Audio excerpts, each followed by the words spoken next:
on VTV News. Vietnam-Qatar strengthen relations in various fields.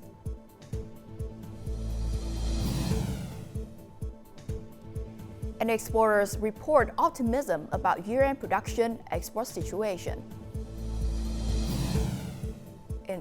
In a world news, Temu under investigation in Europe.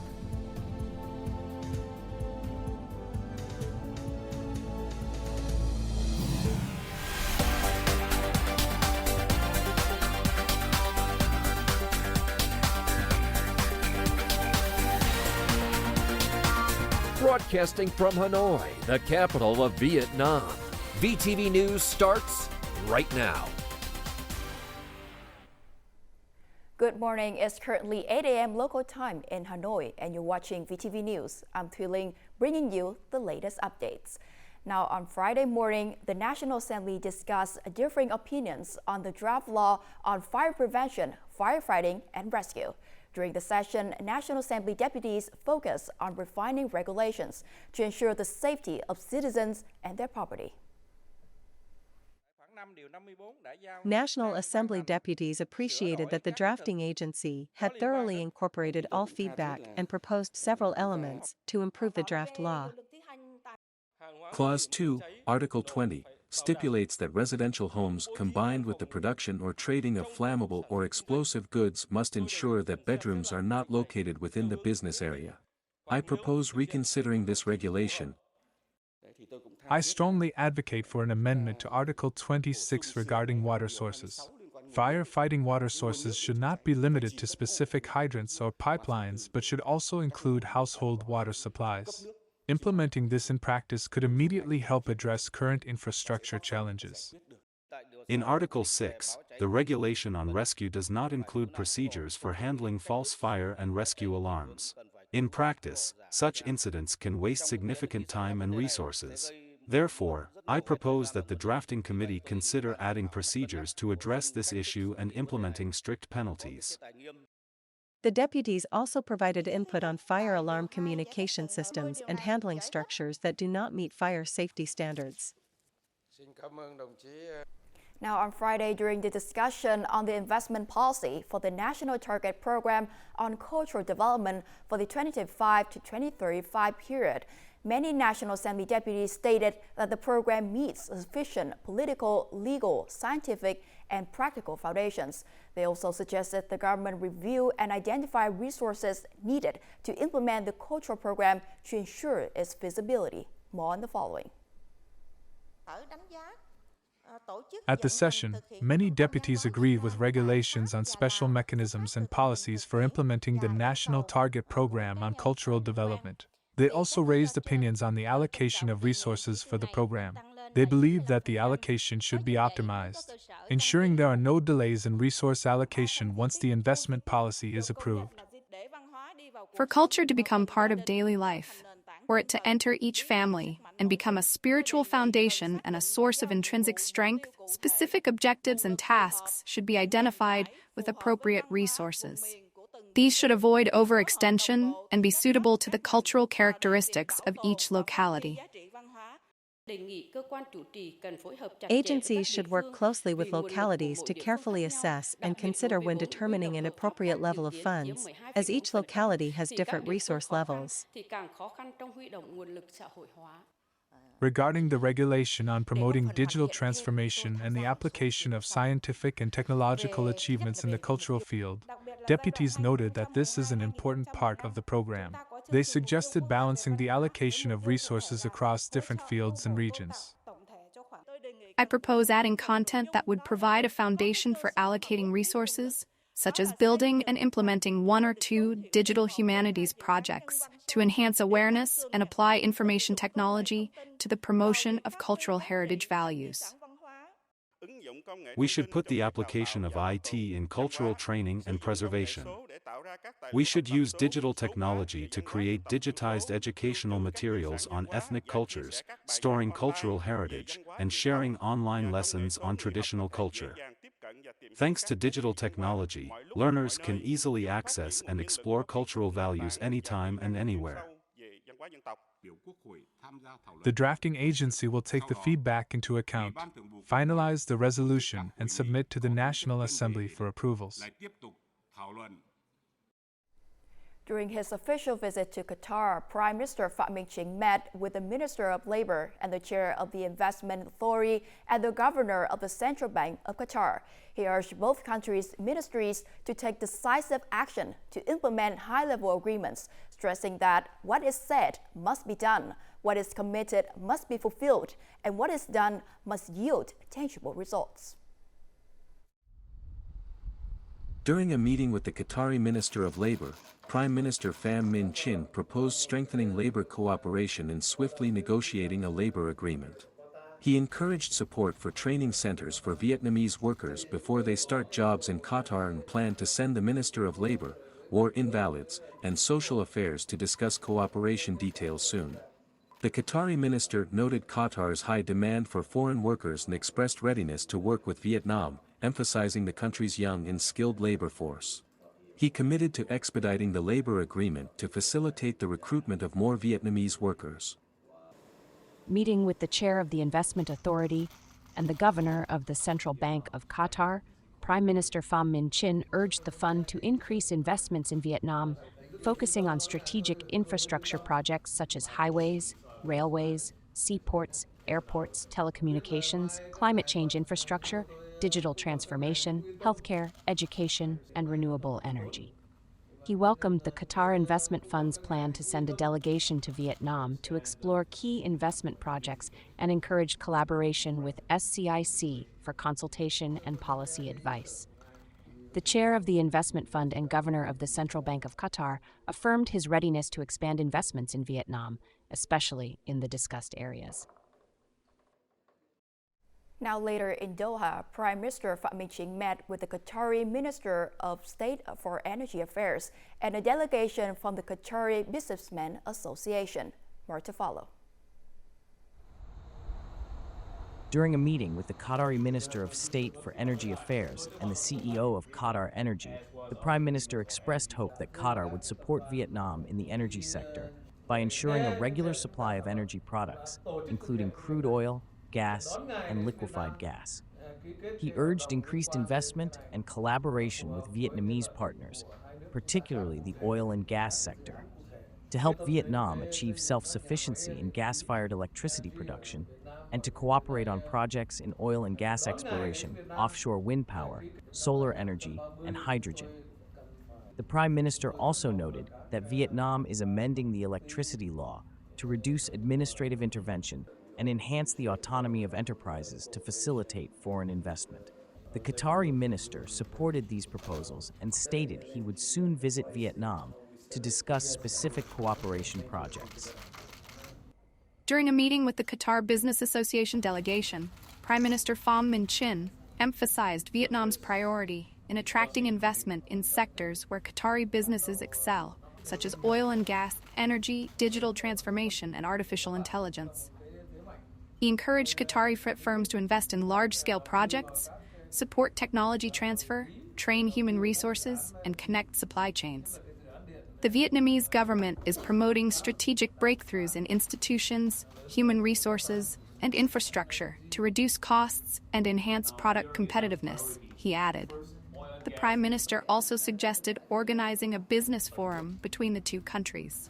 The chair of the Qatari Businessmen Association expressed confidence in increased investment and cooperation, along with a plan to sign a cooperation agreement to implement the Prime Minister's directives. During a meeting with the CEO of the JTA International Investment Holding, the Prime Minister welcomed JTA's collaboration with Vietnamese partners to explore investment in an Olympic standard sports complex in Dong An District, Hanoi. He noted that while the complex would address the needs of the capital's residents, its operation must be effective and sustainable, supported by accompanying services. The Prime Minister also encouraged JTA to expand its cooperation in Vietnam and attract potential international investors. At the end of the meeting, he witnessed the handover of a Memorandum of Understanding between Vietnam's TNT Group and JTA International Investment Holding. Now, Vietnamese Prime Minister Phie on November the 1st visited Qatar energy investors Ras Laffan Industrial City before wrapping up his official visit to the Middle Eastern country.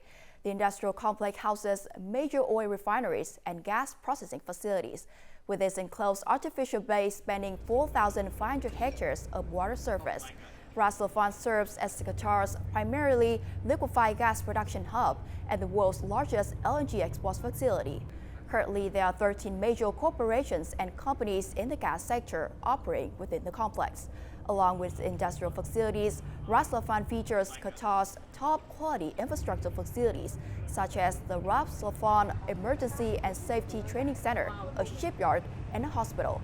Prime Minister Phie proposed Qatar and Qatar Energy in particular cooperate with, invest in, and help the country with financial assistance, technologies transfer, human resources training, and management expertise in developing similar industrial parks and sea encroachment areas. Vietnam and Qatar have issued a joint communique on the occasion of Vietnamese Prime Minister Phie's official visit to the Middle Eastern country from Wednesday to Friday at the invitation of his Qatari counterpart, Mohammed bin Abdulrahman bin Jassim Al Thani. The two sides pledged to promote the exchange of delegations and contacts at all levels and through various channels, elevate the Vietnam-Qatar relationship to a more extensive, substantive, and effective partnership. The two sides agreed to strengthen trade and investment activities, enhance business connection, support investors from both sides, and attract more investments from Qatari funds to strategic projects in Vietnam. They agreed to explore cooperation opportunities in emerging sectors such as semiconductors, artificial intelligence, cloud computing, clean energy, digital transformation, innovative governance, and the green and circular economy, among others. The two sides exchanged views on international and regional issues of mutual concerns and underscored the importance of upholding international law and the United Nations Charter, advocating the resolution of disputes by diplomatic means to maintain peace, stability, and security, and promote development regionally and globally.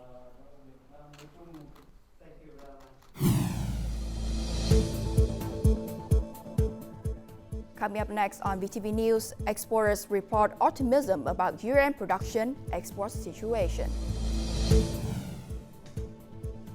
And tourism recovers in Cát Bà after Typhoon Yagi.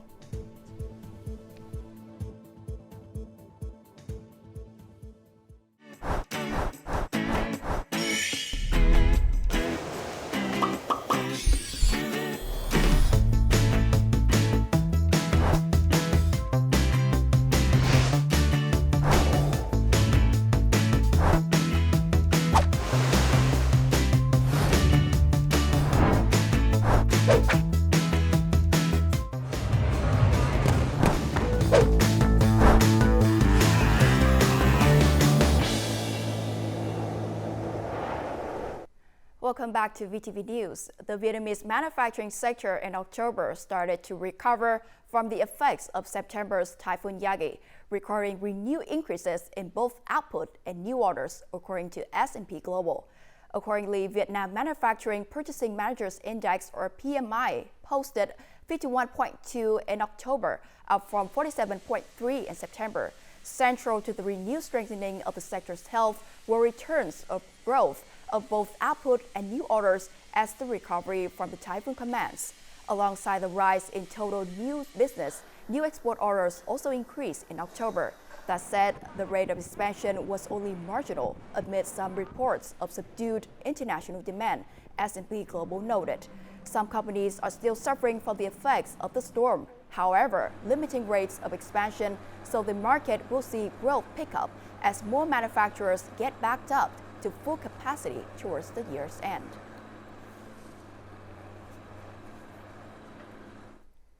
The fourth quarter is always considered a crucial phase for export production sectors. It serves as the final period for sectors to meet annual business goals and for signing new contracts for the upcoming year. Businesses report that the outlook is quite positive this year as they are striving to maintain this stability for next year.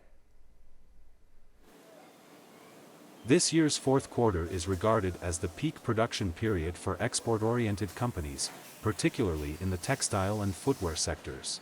This garment company has recorded an increase in year-end export orders by 10% compared to the same period last year. These orders exceed the company's production capacity by 15%. The recruitments meet only around 30% of what we need.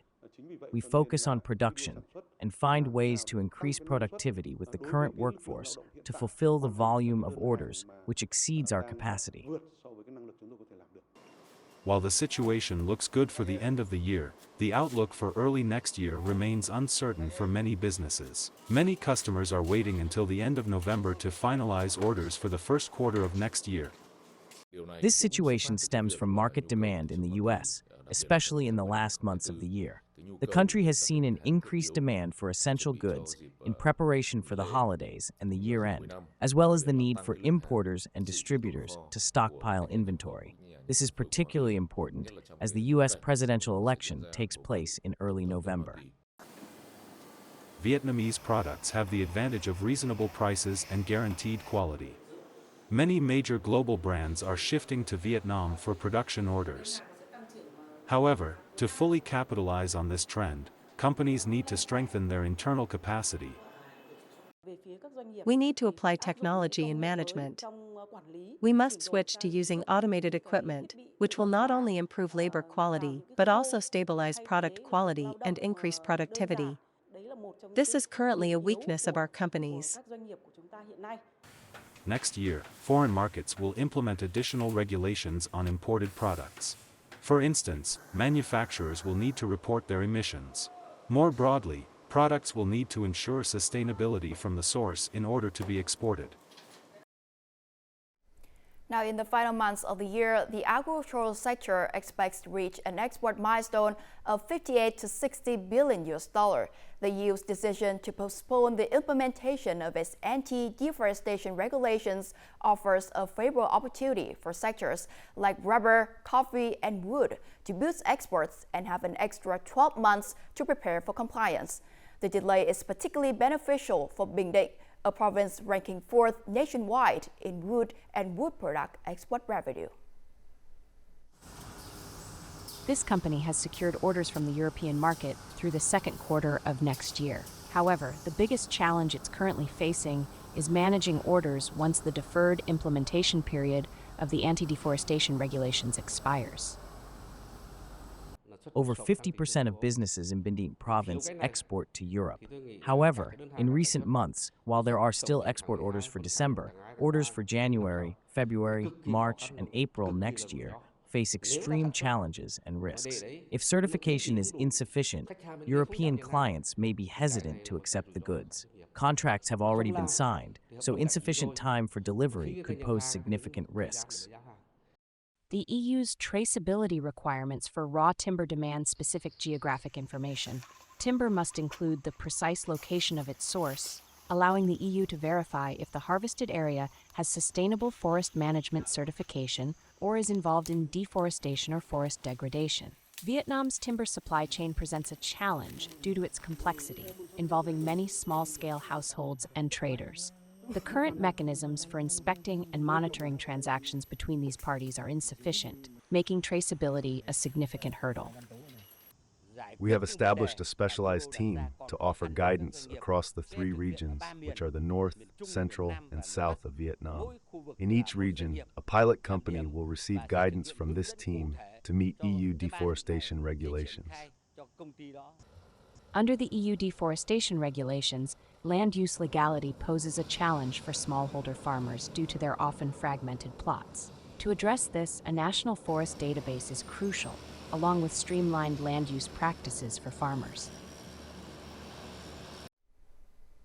The Vietnam Military History Museum opened its new facility to visitors on Friday. Located on Thăng Long Avenue in Hanoi, the museum covers an area of nearly 390,000 square meters. The front courtyard features a striking 45-meter-tall Victory Tower, symbolizing the historic year 1945, when President Ho Chi Minh read the Declaration of Independence, establishing the Democratic Republic of Vietnam. Flanking the main building are outdoor exhibits, while inside the museum houses over 115,000 artifacts, including 4 national treasures and numerous other valuable items. The museum is expected to offer free admission through the end of December. Cat Ba Island was significantly affected by Typhoon Yagi, incurring nearly $27.7 million in damage. However, it has gradually recovered and welcomed more tourists, according to Agoda. Researchers for bookings in Cat Ba, along with Hanoi, Sapa, Hà Giang, Hạ Long Bay, and Hải Phòng, from August to October increased by 4% compared to last year.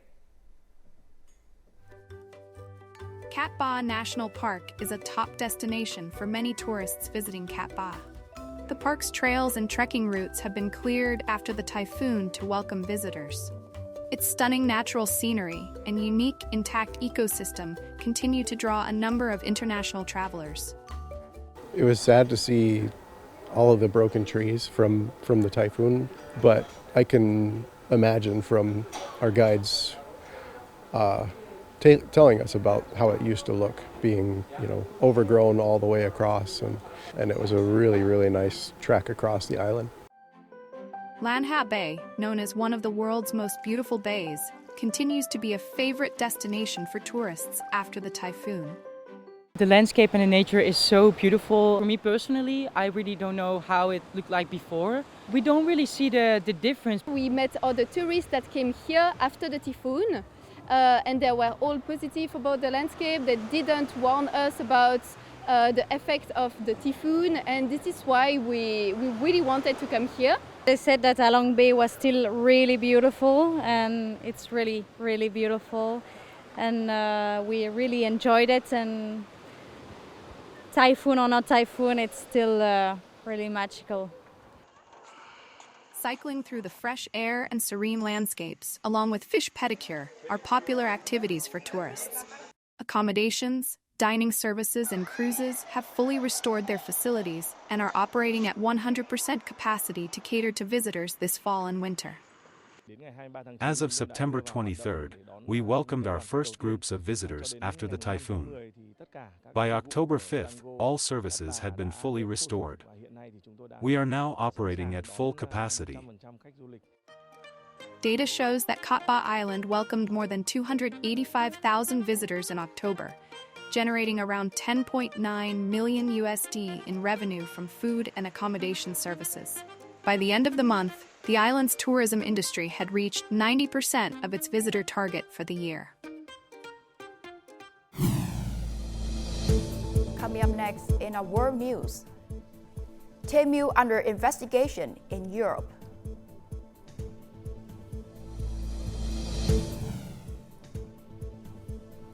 And Spain puts efforts to recover from natural disasters.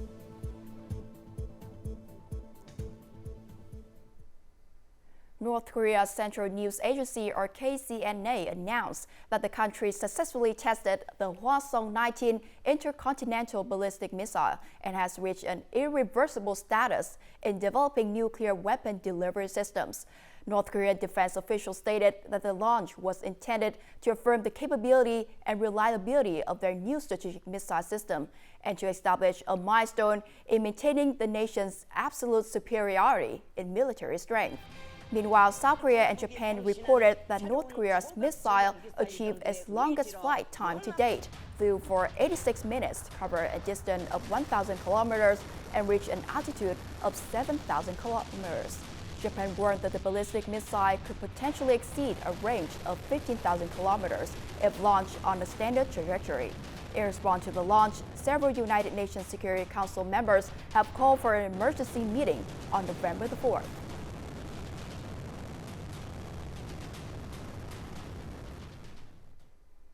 The European Commission opened an investigation into the Chinese online shopping platform Temu on suspicion the site is doing too little to stop the sales of illegal products. According to European Competition Commissioner Margrethe Vestager, the investigation aims to ensure that Temu is complying with the Digital Service Act, particularly in ensuring that the products sold on the platform meet EU standards and do not harm consumers. Temu said it would cooperate with the EU under the EU's Digital Service Act. Online platforms with more than 45 million users in the region are required to take measures to prevent the spread of misinformation and illegal content, or face fines of up to 6% of the global revenue.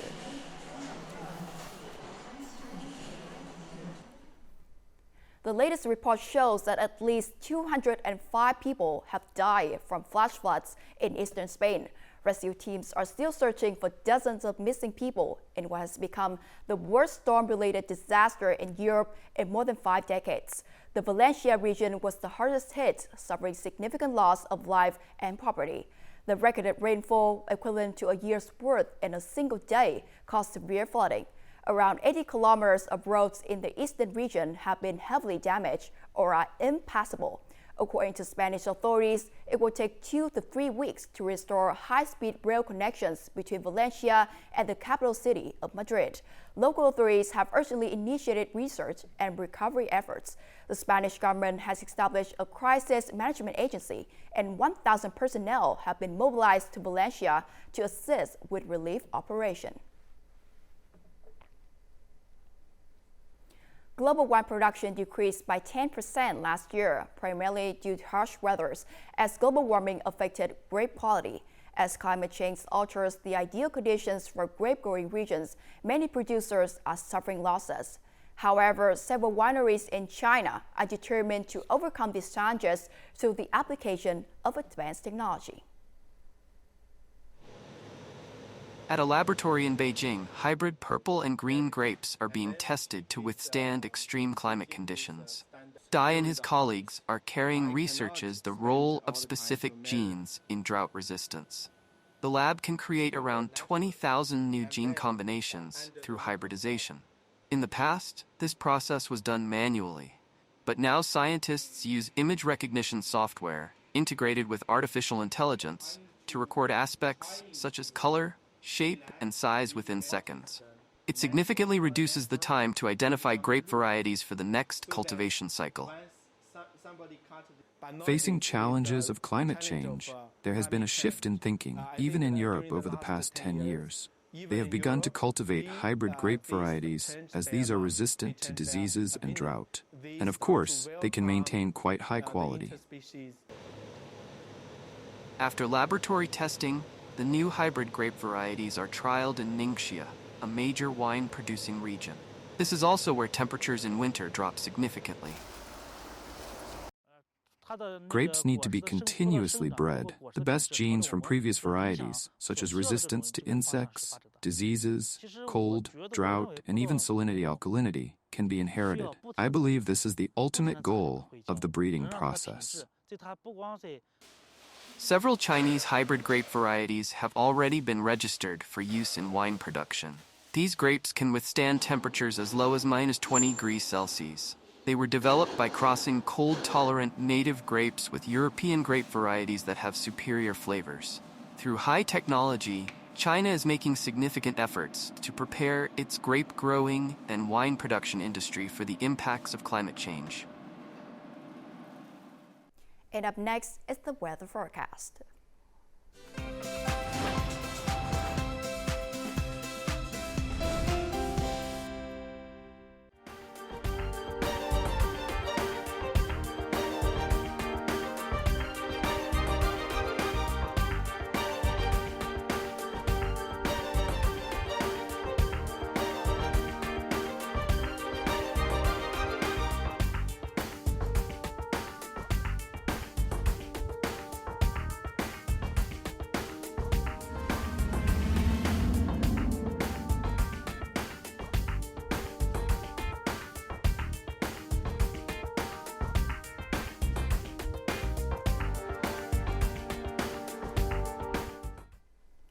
And that's the end of VTV News. To rewatch our program, you can download VTVgo from App Store or Google Play, or visit our YouTube channel, VTV4Go.